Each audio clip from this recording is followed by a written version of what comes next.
Usar testes com desvio de lógica.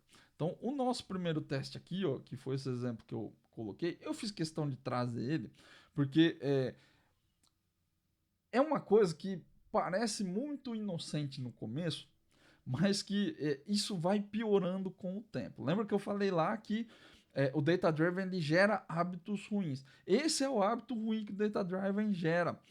Quando a gente coloca parâmetros no nosso método, no começo, esse método aqui especificamente, ele não era assim, não é um exemplo real, extremamente real, né? Eu trouxe ele e adaptei para o que estava, mas era muito parecido com isso aqui. Então, esse tipo de teste, ele não nasce desse jeito. Veja que ele está bem complexo. 5 parâmetros, né? Tem ifs aqui, ó. Então, vamos só entender um pouco da lógica aqui, ó.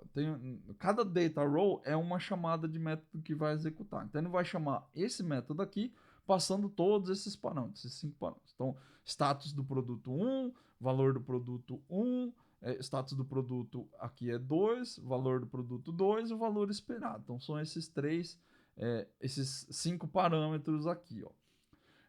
No nosso método aqui, o que ele faz? Ele faz um cálculo do valor total, ó.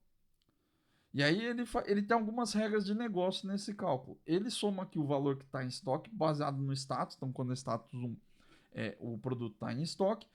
E quando é o status 2, é porque o estoque dele está baixo.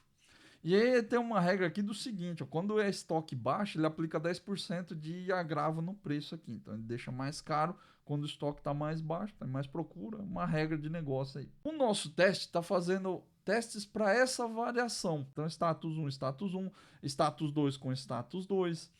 Se eu tiver dois status 2 também, se eu tiver só produto com status 1, se eu tiver só produtos com status 2, e se a lista tiver zerada e não tiver nada ali.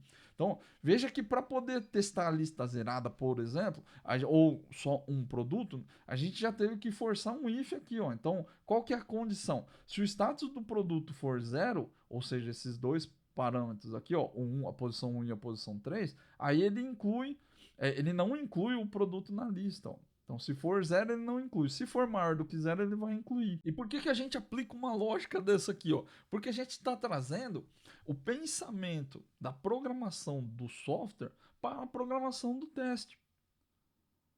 Como eu disse, é um hábito ruim, está trazendo hábitos ruins. Você não pode trazer a mesma forma de pensar lá do seu programa para dentro dos seus testes. Senão o seu teste vai virar um outro programa. E aí você já tem dificuldade de fazer testes para o seu código de produção. Porque você já tem um monte de coisa para ver lá, que às vezes dá problema, às vezes não dá. Se você cria um outro programa só para testar o seu programa original, você vai começar a ter problemas. E outra coisa, se você tem lógica aqui, ó, talvez você tenha que criar um teste para o seu teste. Porque como você sabe se isso aqui está sendo ignorado ou não? Se começa a aparecer lógica, começa a haver necessidade de teste também. Então, você vai cair num buraco de minhoca aqui. É por isso que você não deve fazer esse tipo de coisa. Mas, de forma geral, é isso que eu quero que você entenda. Esse é o hábito ruim que o Data Driven Test traz para você. Ele começa a trazer o pensamento do programador para o teste. Se você faz isso, você começa a se enrolar, a coisa começa a ficar difícil. Então, o que você faz para corrigir esse problema? Como que você faz para que isso não aconteça? Primeira regra. E essa regra aqui você vai levar para todos os testes de unidade que você fizer. Não use if loop nos seus testes. Não use. Existem situações onde talvez você precise usar.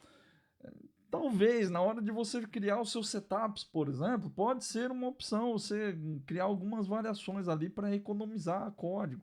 Você quer criar um método que cria os seus setups, por exemplo. Eu quero criar um método que cria aqui o meu pedido.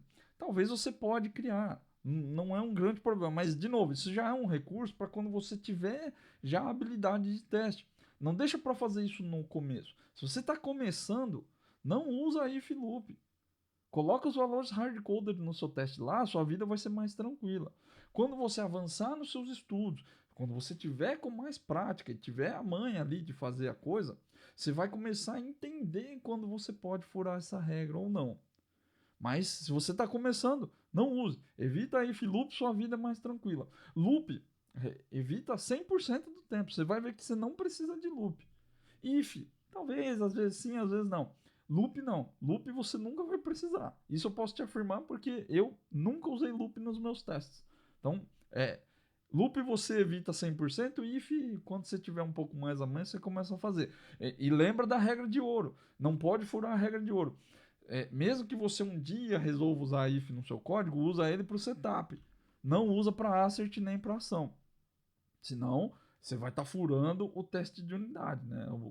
Os limites ali do teste de unidade.